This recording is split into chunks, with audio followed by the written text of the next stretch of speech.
All right, I'll do my best, Collins here.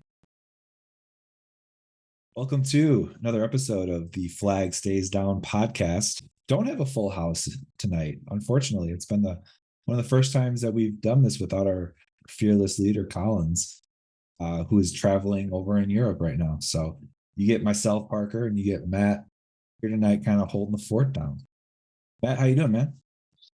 Good. We're gonna do our best and not try to jack this whole thing up. But yeah, doing good. It's been a long weekend. Just a lot of stuff going on. A lot of house projects that I was not anticipating. So I ended up hanging a brand new ceiling fan in our guest bedroom, as well as replacing the exhaust fan in our bathroom, which anybody who has ever done that means you get to spend a lot of time in the attic. There's no air in the attic. It's quite hot. It's exhausting. So, yeah, I spent about 6 hours doing that today. So, just good times all around. But other than that, it was good. Got to just do some regular stuff. Went to Menards, which is always a favorite of mine.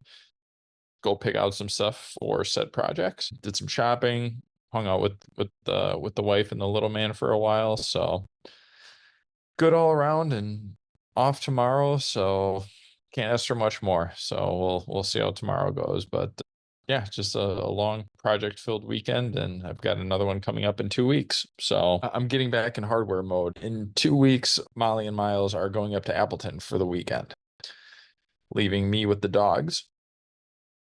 And I finally get to do stuff that I would not be able to do with them around, like clean out the garage and the shed, as well as I get to move a bookshelf that I built in our guest bedroom, a big floor to ceiling bookshelf. I have to move that downstairs, and I have to build Miles a new bed because we're going to be starting to kind of shift him into a bigger bed and out of the crib. So I was instructed by my wife that I have to build one for him. So that'll be my plans in about 2 weeks. So my projects never end, and I'm cleaning out the garage in order to make a new mess in there. So good times. I was gonna say, do you want to instead come to Colorado for the weekend? I would love to if I didn't have my own laundry list of stuff that I had to do. So, but yeah, I promise I will get out there and I will do my best to help out when the little one arrives, because it's good to have breaks. That'll be something fun. It's good to have breaks. It's okay to ask for them. It's it's something new, something different, but yeah, I'll definitely find time to get out there and help out. I just want you to come out so I can show you how poor my golf game is right now. So it's a brand It's new golf game. I guarantee you it's probably nowhere near as bad as mine, and I've been golfing for way longer. So I wouldn't worry about it. So aside from me, Parks, how were you? How was your weekend, man? Weekend pretty good, and I love that it's not done. Having Monday off always helps to kind of take care of some projects and whatnot, as well as eat into next week, which makes it a 4-day work week and just a little bit easier to stomach and digest. So looking forward to this weekend. It's been very welcomed by my wife and myself, just with a lot of travel on the horizon and that we've done just to kind of reset and kind of focus everything up at the home front. Did some furniture building, but I'm not gonna lie, I haven't been feeling great today. So I took a nap earlier today just because I wasn't feeling 100%. And my neighbors next door invited me out to dinner. We headed over there for a little bit and wanted to not be a complete zombie being them. So they just moved in a couple months ago, so they got settled in and had us over for dinner. So it was great. But yeah, weekend's been fun. I love the weekends where you get to wake up, watch Chelsea, and while Chelsea is on, then F1 starts, and then you can record that and then finish the Chelsea match and then watch F1 and kind of speed through that a little bit to see what happens. Pretty interesting F1 race if you didn't catch it. So I did not get a chance to, but anybody who knows me, with any projects, I do have a compatriot with me at all times, and that was my father. So he was chatting with me, and right away he goes, "Oh yeah, did you see the F1 race today?" I said, Nope, didn't get a chance to see it. Verstappen lost them. Got it. But no, it's all good. I haven't been really in a position to watch a lot of and stuff on the weekends. It's been a little bit of a slow season as far as watching any sort of sports for me. The TLDR is the era of Max Verstappen is coming to an end, it seems. There are two suitors for the tops. McLaren is right on their heels. They're 10 points behind him in the constructor. And then like Ferrari's, I think, either 20 or 30 points behind them. So going to be a fun close to the season because Max and Perez qualified like seventh, eighth, or something like that this weekend. Oh, wow. So yeah, exactly. So they're definitely kind of lagging behind a bit. So it's been fun watch because anytime Max isn't dominating, it's always been a fun watch. Absolutely. But let's talk a little footy, eh? We had two matches this week. Technically, one loss, one draw, but on aggregate, we ended up beating Servette. But the match itself was technically a loss. And then we drew Crystal Palace today. Start a little bit with the Servette match. I know you didn't get a chance to watch it, but I did, and it was just disappointing. Like it's disappointing to not really take the pedal to the metal. We had a good first leg, 2-0. Love to see the clean sheet. It was our only clean sheet so far this year, and it still kind of remains the only clean sheet we've had this year. It was nice to see us not concede for 90 minutes. Then, going there and giving up 2 goals. The goal we scored was fine. I think Mudryk did well to win a penalty.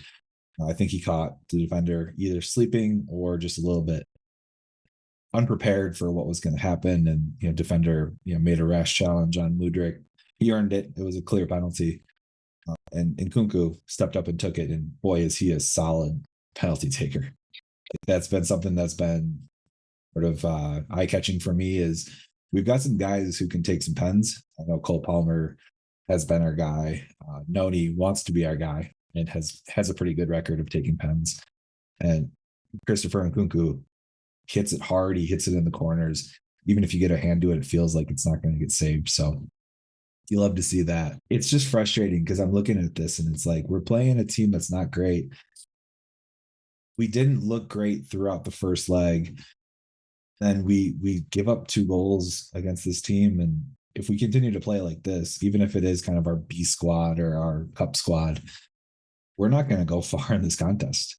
And I think my biggest point is like this contest is on most people's like success list. If you kind of go through the checklist of what makes a successful Chelsea season, winning this tournament is on most people's must do. Get far in the FA Cup, sure. Get far in the League Cup, sure. Finish top 6, whatever. Full checklist, but like you got to win this one against a bunch of teams that you're all better than. So we got to kind of figure it out. So that was kind of my take on the Servette match. You got anything to add? Yeah, I'll kind of briefly touch on our group chat, which I have to admit it was fun not being in the crosshairs for once. It was fun just kind of sitting back and just kind of reading and laughing and sending gifts every now and again. Yeah, I agree.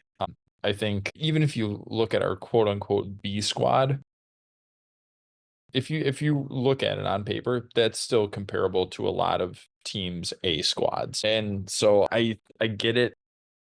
Yes, like Parks, you and I get it probably more so than anybody. New manager, it still takes time, even if you did have a full preseason, right? You had people, some gone maybe for Olympics, you had people gone for Euros and other international competitions, so they didn't get the full entire preseason. So there is a little bit of that to it, but at the same time, like they're what, 7th, 8th in the Swiss league? Okay. So not exactly a stellar team. You got to be able to go in and handle business. And it seems like it's kind of that mindset of you're going to win, so you're going to do the least amount possible just to get by. And I think that is the wrong attitude to have, especially as we go forward. At the end of the day, yes, we went through. That's great, but it doesn't inspire a lot of confidence within us as fans when we see something like that, knowing we've been down this path the last 2-3 years. So we know this, we've seen this, and we just want a team that's going to fight game in, game out, regardless of who we're playing. And I think that's probably the most frustrating part is we know we're better than them. We know that we're better than them, and we're just not giving it all every single time that we're out there. And I think that's probably the biggest issue that we have right now. But at the end of the day, yes, we made it through. Unconvincingly, we made it through. But I just think that in a tournament like this and in a competition like this where we have to earn our spot in it, you need to come in with a lot more emphasis and kind of set the tone early on. And I don't think we were anywhere close to doing that. And it's early in the season. A lot of people should be relatively rested and good to go. And we have most of our squad back and stuff like that. So yeah, I just don't understand the kind of lack of urgency in a big European competition like that. Yeah, I totally agree. And what was just like really disconcerting for me is not necessarily the fact that we even conceded two, which was concerning. And they came about a foot away from putting in a third in like the 90th, 92nd minute. I can't remember what it was. They were inches away from equalizing that tie, which is scary. It really was.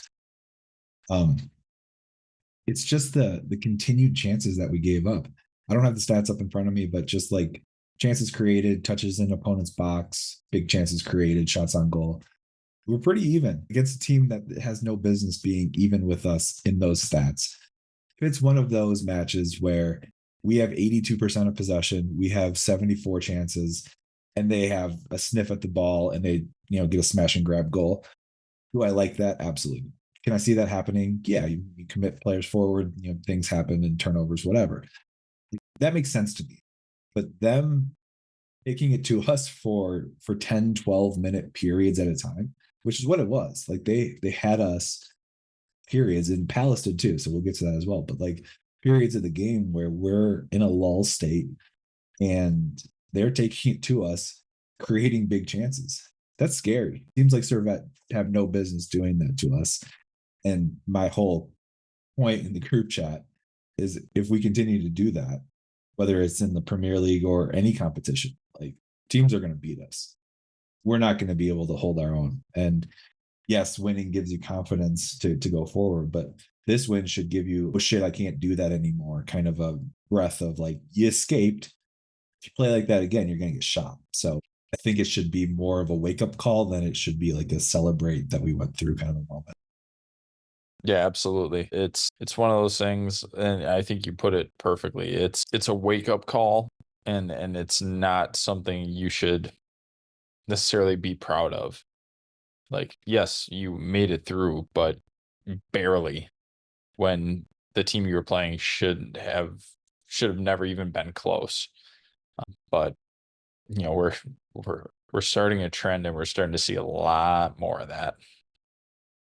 Speaking of more of that, did you catch the Crystal Palace match today, Matt? I did. I caught very good amount of it, surprisingly. So yes, I did. Well, to recap, we had what I thought was a really lovely counter move. Started in our own area, 5-6 passes later, we've got a tap in goal. So Nico scores our one goal, a foot away. Did well to stay on side. I'll give him credit there, but not the toughest goal he'll ever score, which is great to see Nico getting on the end of that. And then we give up another one, or we give up our only other goal, like the 54th minute. Guy that you were afraid of last week, that could someone to be afraid of. So with Eze, what do you make of the 1-1 draw, Matt? I think it's fair. He had a lot of good chances. Palmer had one that just went wide. Noni had a really good opportunity as well, and Nico had, how do I want to put this nicely? Nico chance, let's put it like that, and was kind of fumbled away. We had our opportunities, but Palace did too. It was a great shot from just outside the box. We just didn't clear our lines defensively.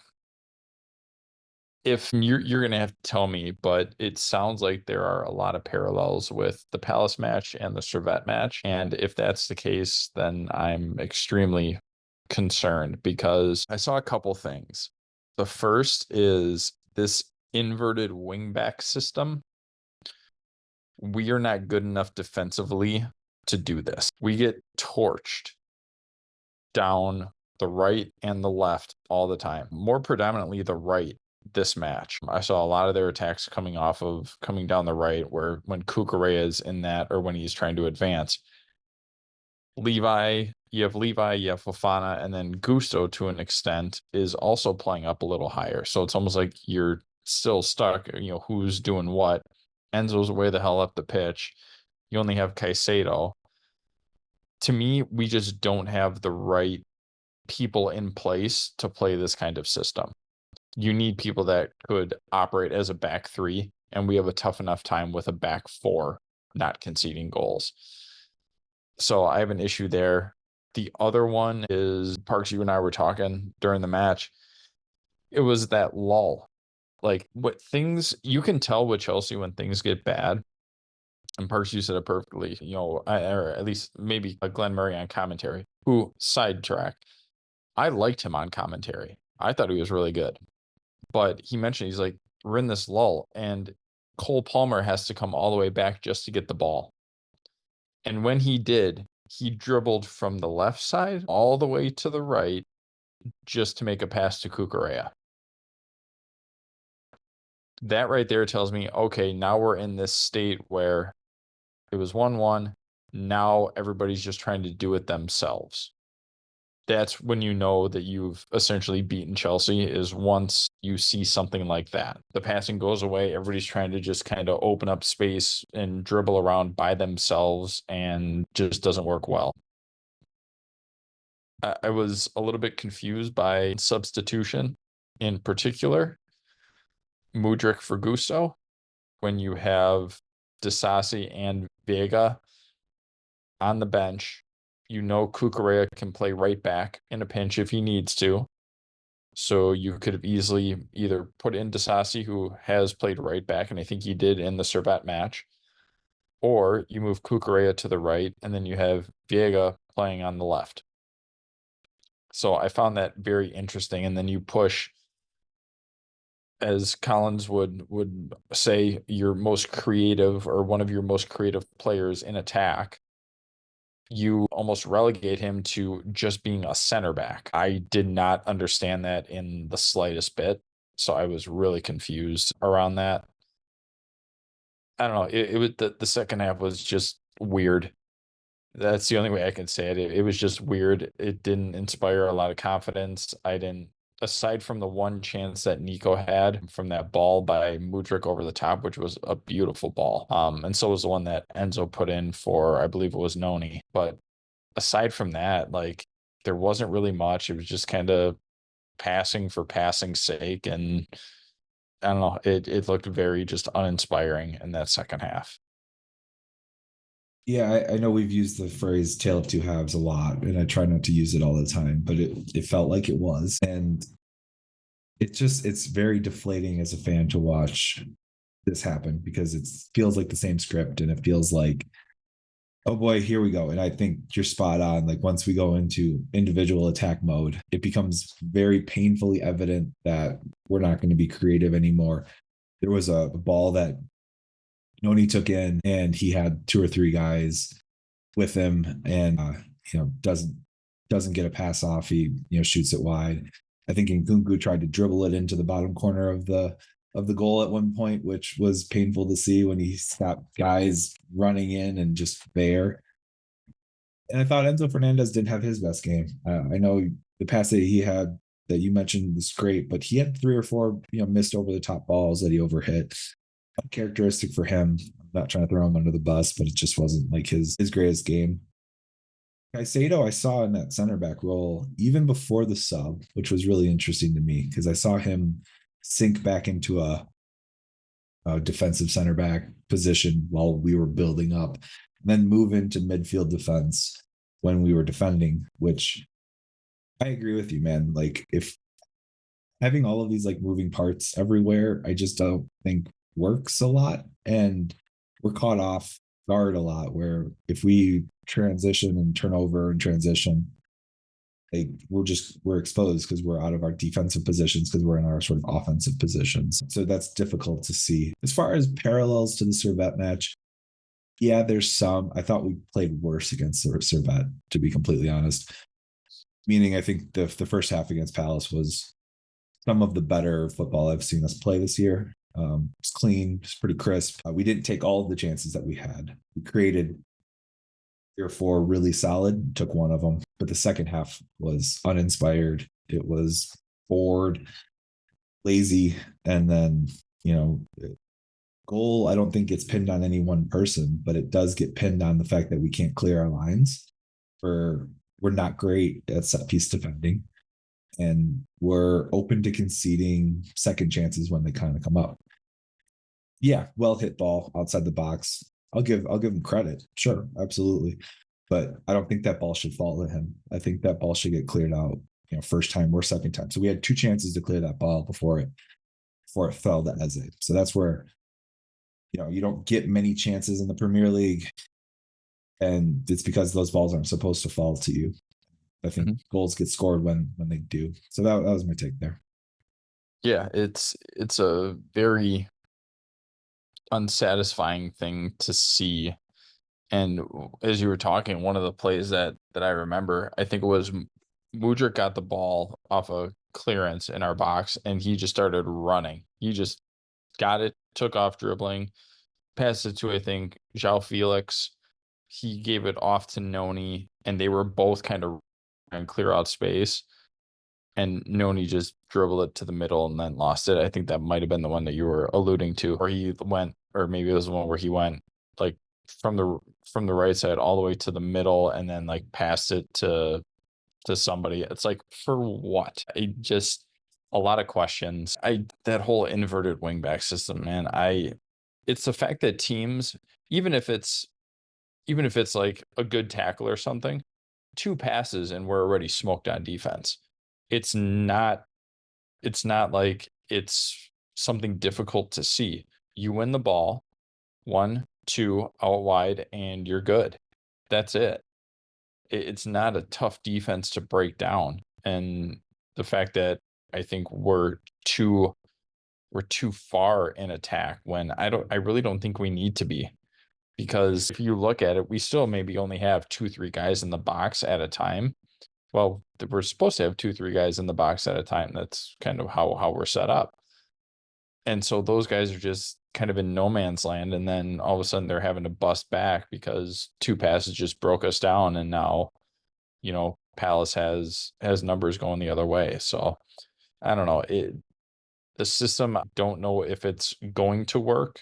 From what I've seen right now, it looks like it makes us worse defensively, which I didn't know was possible, but it does. And there's just question after question. And just because Collins isn't here, Sanchez, I thought, did meh. He had a bounce pass that he couldn't even get to his own team. Forget using his feet. He can't even use his hands to pass the ball to his own team. And he had that one that came right at him, and he stopped it, but he looked at his gloves like, how did I miss that? Because you suck. That's pretty much the reason. So I'm just taking a little jab because Collins isn't here, but you know what? It's a point. I think for what it was and how we played, it's justified. A lot of things I think could have gone either way. So I don't think it was really clear cut as far as who should have won, who should have lost. I think a draw is more than fair.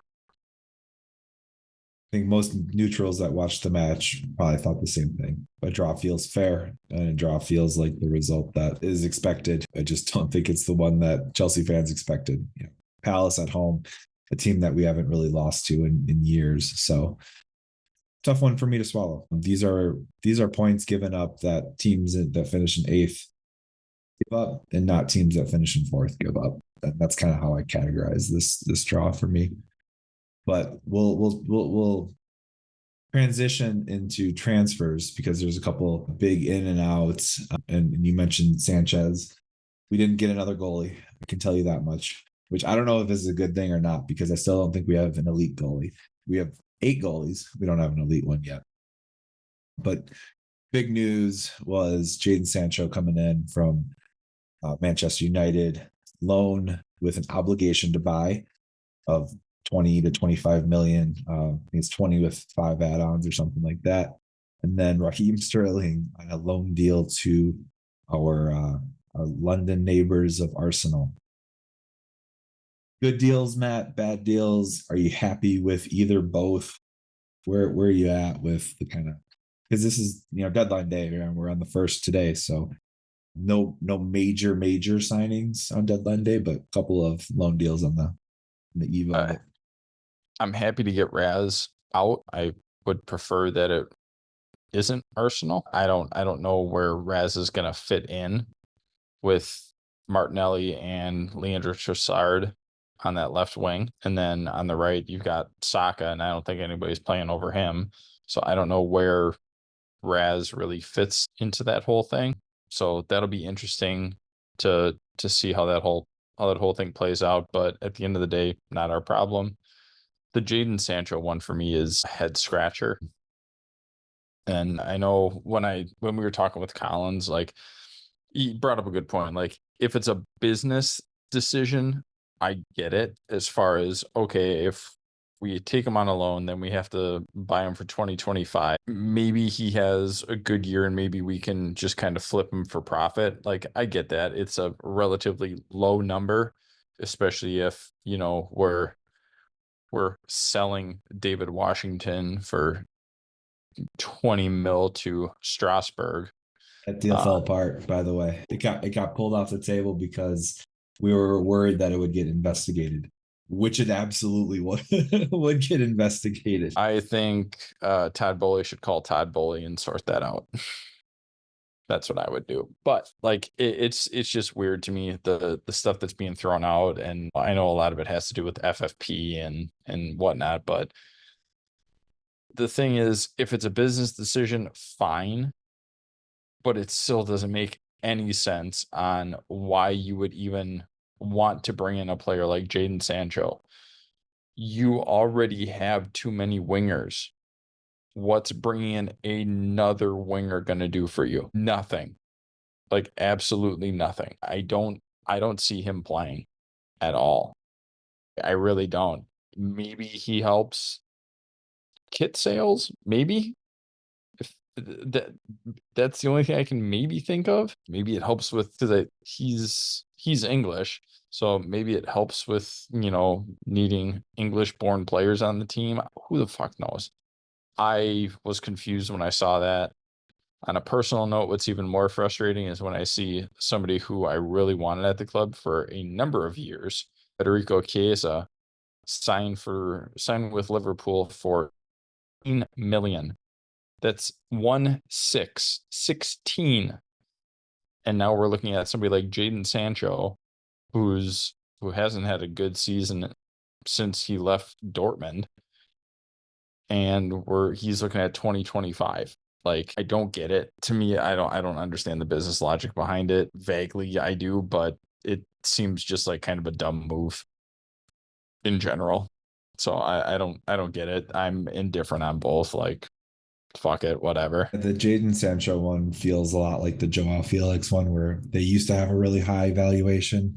Now their valuation has come kind of down to earth. So it seems like a good buy because they're guys that have had high ceilings in the past. And I think, guys like Collins, and I'll talk about him without talking for him because he's not here. However, I would be saying all of these things to him had he was here as well. Guys like Collins like to focus on the business side of this world, which I get, but we're also not Apple or Google. We're not a publicly traded company that has shareholders and stockholders that we have to appease.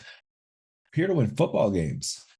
So if there's a financial decision, like, great, if you can kill two birds with one stone and buy someone that you think has high upside and like shores up our defense or is another option at striker, awesome.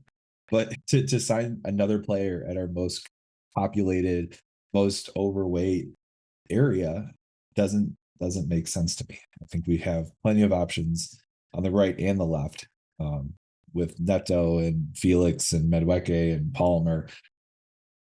I'm already like scratching my head at where some of these guys are going to play.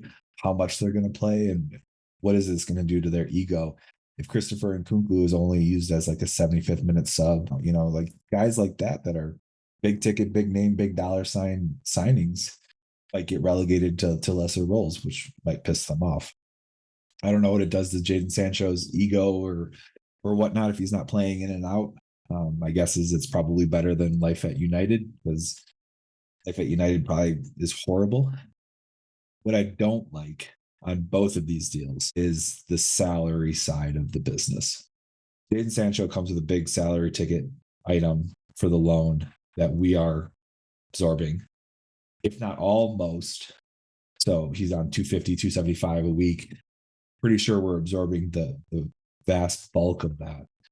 Call it 200 or more, which makes him one of our highest paid players. It doesn't fit the wage structure that we've set up for the rest of our players. So I don't like that at all.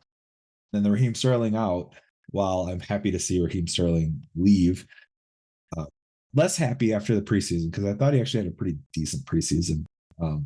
I agree he's not part of the long-term vision of the club. I'm not sitting here trying to argue for him staying. But he is relatively creative, and I thought he was going to bring something to the table for us, not nothing. That aside, Arsenal are taking on like 100K of that salary and leaving us with the other 225. So we get none of the player and still more than 2/3 of the salary to eat up. This was a Clear Lake signing. I had to go back and look and try to remember, who has Todd Bowley and crew all signed, to see if I could throw shade at him or if I could throw shade at whatever. This is not an Enzo Maresca signing, so I'm not going to blame him. This is a Todd Bowley Clear Lake signing, though, and a dumb one. It's really looking like, because he's got a contract that can't get moved anywhere else. No one's going to absorb 325 for his age and for his kind of performance that he's bringing in and out every week. So am I happy that we offload a week? Kind of.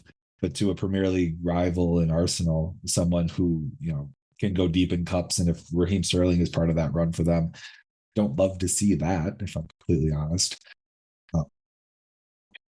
I would have rather leave the country or go to a different league so he can't come back to bite us. The only positive is he can't play against us because he's technically a Chelsea player. But I don't know that he would have anyway. I don't see him cracking into the starting 11, same as you. Head scratchy moments, Matt. I just, and I think the biggest part is we still have positions that feel unfinished, whether that's goalie, whether that's center back, whether that's striker. Even if our starters are known, I think we need more depth at those positions. And we just didn't target them in this transfer window. So that's where the big head scratching moments come from for me. Yeah, it's something I know we've kind of harped on, like what are our needs, and I feel like none of them have been addressed, and that's an issue. I don't think we have. So I'll go back to something that Collins had said kind of during the phase after we had signed Maresca, is we signed him on a 5-year. Right. He's got a 5-year contract. So there is probably going to be a little bit more runway. So this might have been the round of, all right, get the guys that you need now, lock them in as kind of phase one. Then we can, look in January and go get, maybe that a couple more incremental pieces and just kind of slowly build. I hope that's kind of what they're doing, just because of the amount of money that we have thrown out has been ridiculous, and we have jack shit to show for it. And that's probably the most frustrating part. And that's what, anybody who dislikes Chelsea, that's what they'll always throw out, is how much money we've spent and how we've done absolutely nothing with it. But I'm hoping that maybe this is one of those things where all right, let's figure out who do we need to make this work, how many people, what's the overturn going to look like, and then let's kind of start building it kind of slowly, piece by piece. Let's kind of start with one part of the pitch and then kind of build it out from there. I'm hoping that's what it is, because I think it's extremely hard to overhaul an entire team in one summer. We've come close to doing that for especially last season. We came pretty damn close, but I think it's something that's going to be a little bit more gradual and not the massive big money, big spending that we've done initially. So I'm hoping that Todd and company are kind of realizing, like, just because you spend all the money doesn't mean it's going to produce for you right away. Like, you have to kind of piece it together slowly. I think that's been the mantra I've gotten from, because clearly, right, like they've bought a lot, and none of which have been, I won't say none, some of which have not been the big name, big ticket signings. A couple have been. But just out of curiosity, because I looked this up, how many people do you think we signed this window? This window, Yep. 7. The answer is 12. Okay. Which is hilarious because it's just like a big number. And as I go through this list, I can only find exactly one starter. It's Pedro Neto. That's the one starter I feel confident in. And he might not be a starter day one. He might be like Joel Felix, Philip Jorgensen might be a starter someday. Mari Kellerman, Mike Penders, Aaron Angelismo, Renato Vega, Caleb Wiley, Mark Yu, Tosin, and Jaden Sancho. There's not a lot of starting caliber in there, and we spent 200 million this window. So we spent money. I just don't. The other thing that scares me is that there is talk of a potential transfer ban on the horizon for us, which, if that does get hit or put in place for a season or two, we're kind of stuck with this. It does hinder where we go from here. So and I could maybe see the flip side. You have these people on your team now. You have to make it work. It's not like you're going to be moving pieces in and out. What you have is what you have. So everybody is going to be able to know and learn this system and be able to operate within the system. We talk about consistency a lot. It might be kind of, that Frank circa, what was it, 2019, that blessing in disguise. Like, what you have is what you have. You got to make it work. And I think maybe that's a good thing if everybody is just kind of hunkered down and like, all right, nobody's going anywhere. Everybody's going to have the chance to learn this system, and we'll see kind of what happens. But at least we get rid of the excuse, oh, well, it's a new manager, it's a new system. Well, guess what? It's going to be the same manager, the same system, and the same players. So it better develop into something. Otherwise, we have even bigger problems than we originally thought. Yes, sir. I think that's spot on. We got a couple other topics I brought out. We can go kind of quick through these. Reffing. You want to touch on reffing this weekend? You want to start it off? Yeah, but I don't want to take up an hour. Consistency. I just talked about it. It's so hit and miss. Looking at like Cole Palmer getting a yellow, looking at Kamada from Palace. He had 3 physical challenges within the first 10 minutes of the game. And Neto got a yellow on his first challenge, which was nowhere near as bad as 2 of the 3 that Kamada had. I don't get it. And then Kamada still had 2-3 more fouls after that and never saw a card, even after the official talked to him after the 3rd one. I don't get that. Cole Palmer kicking the ball against the out of bounds sign or whatever. I'm sure the sponsors aren't going to be thrilled with that, but such is life.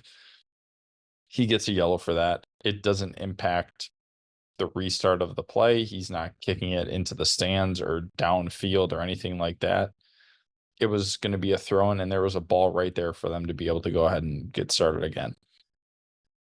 That, and then you compare that against, the Declan Rice second yellow red card, where he just kind of taps it away as the opposition is trying to get a quick start. He just taps it away.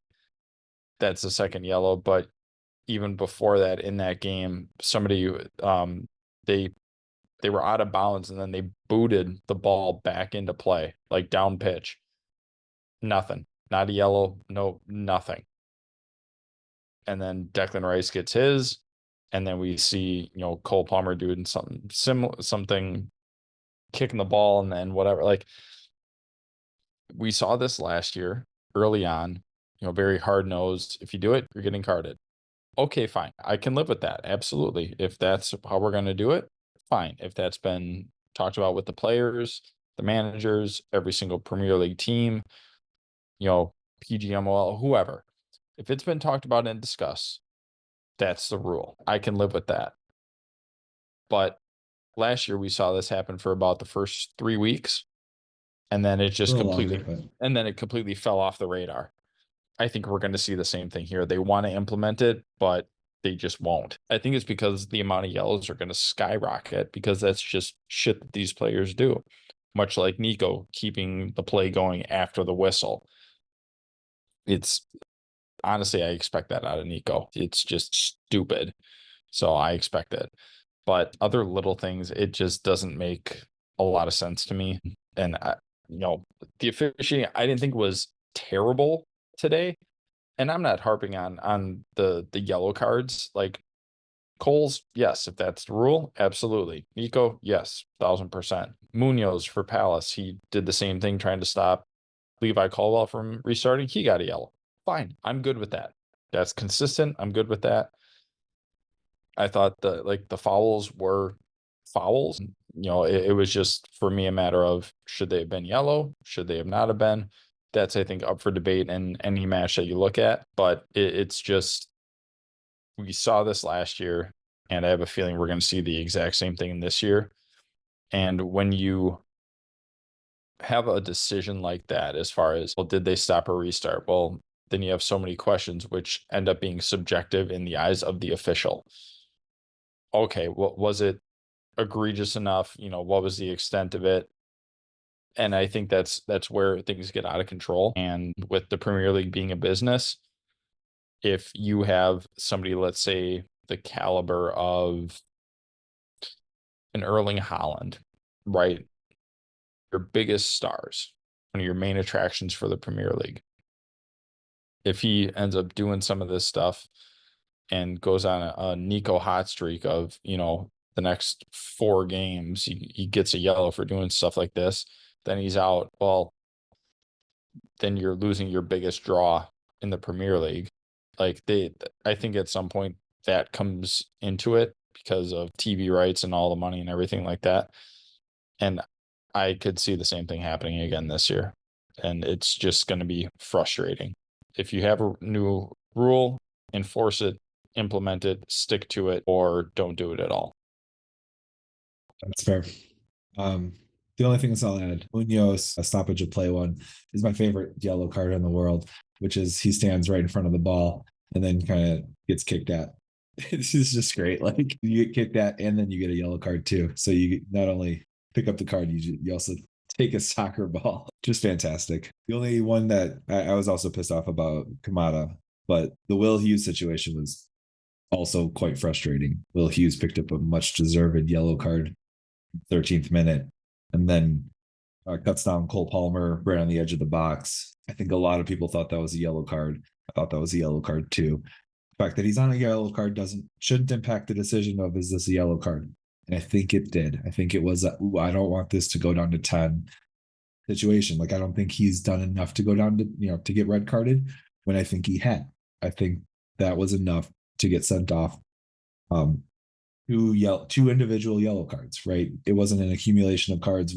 It's 2 distinct yellow cards that, if the first one wasn't called, the second one would have been called. So I think that was a mistake. I was with you though, Matt. I thought that the ref thought was a relatively fairly repped match overall.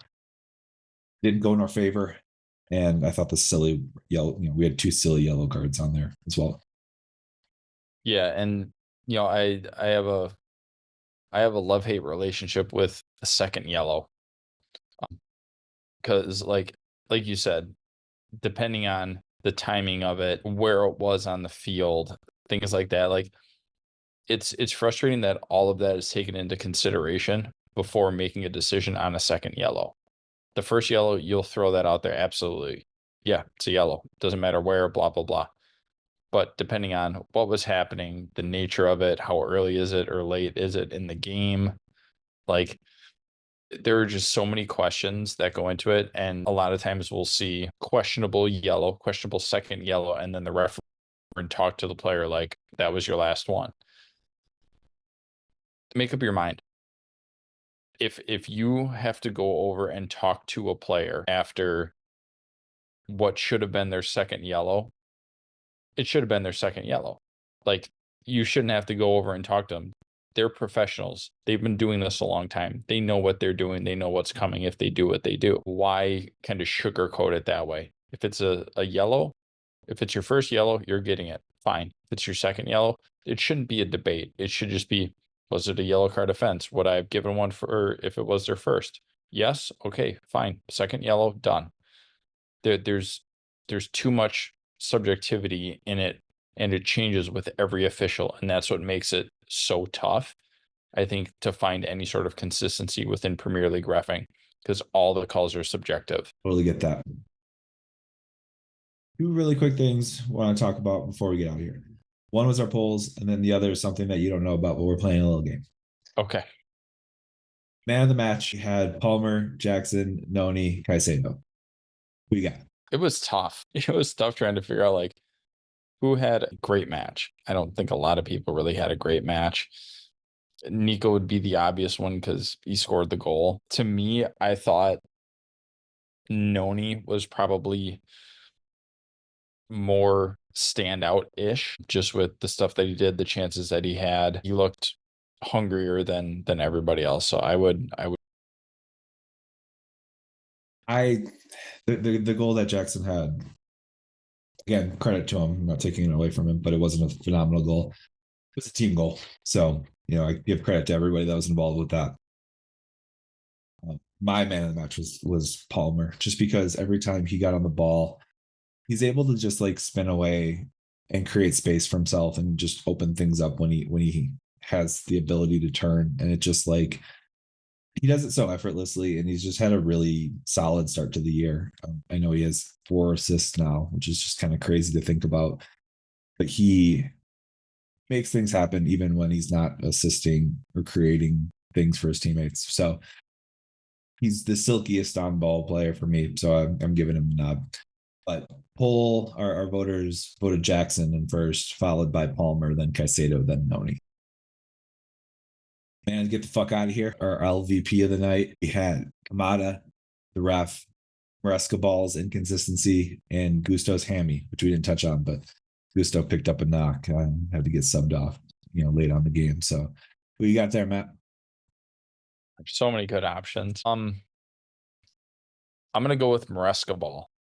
I like what I'm seeing for half of the people that we have out there, and that's in the attack. I like the attack. I don't like the midfield, the inverted wing back, the defense. I think there's a lot to be desired, and the fact that we haven't really strung it together for a full 90, with the exception of Wolves. But even Wolves, I think, was a little touch and go for a while. Yeah. For a half.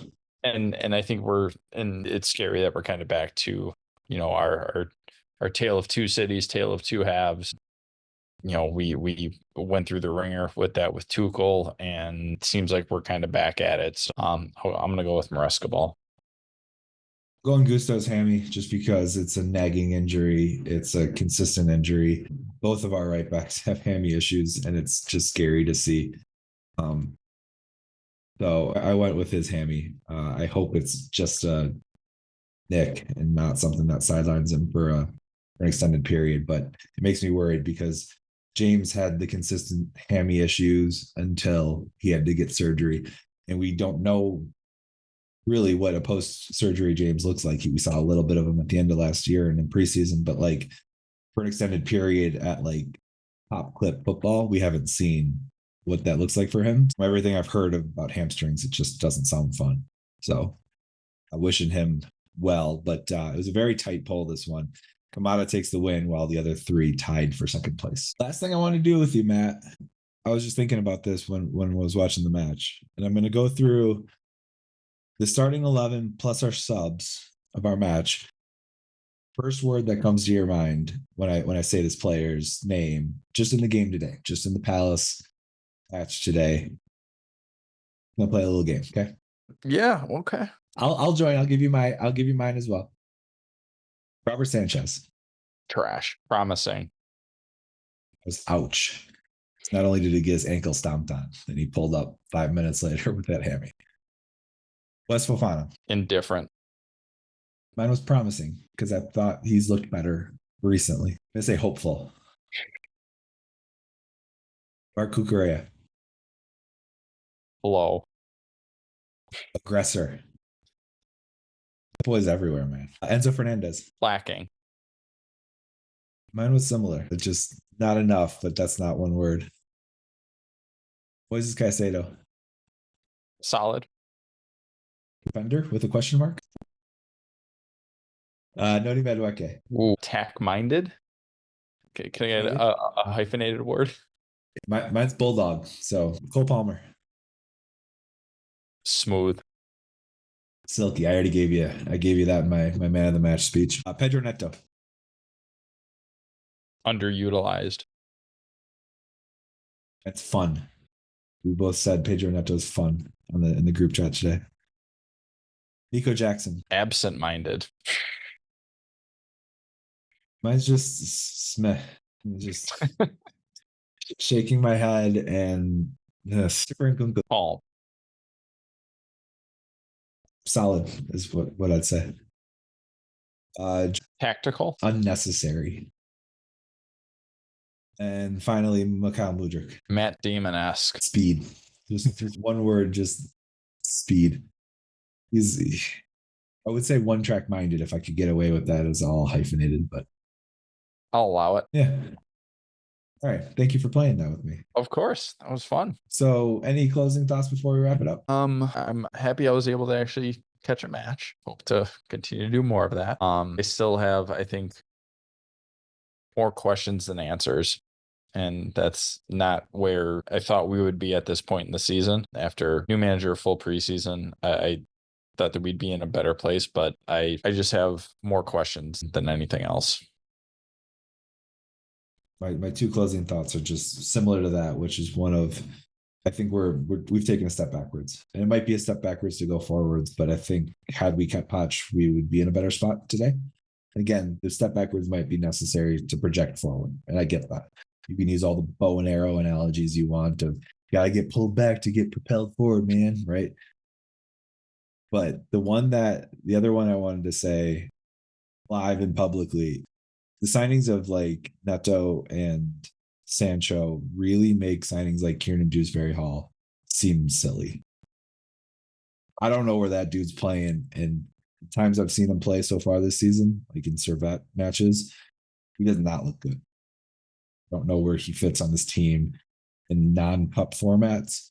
I don't know where he fits in this team in cup formats, because now we've got dudes like, if Sancho magically replaces Noni Madueke is then playing in cups, right? If it seems like Mikhail Mudryk might be relegated to cups along with like Joel Felix.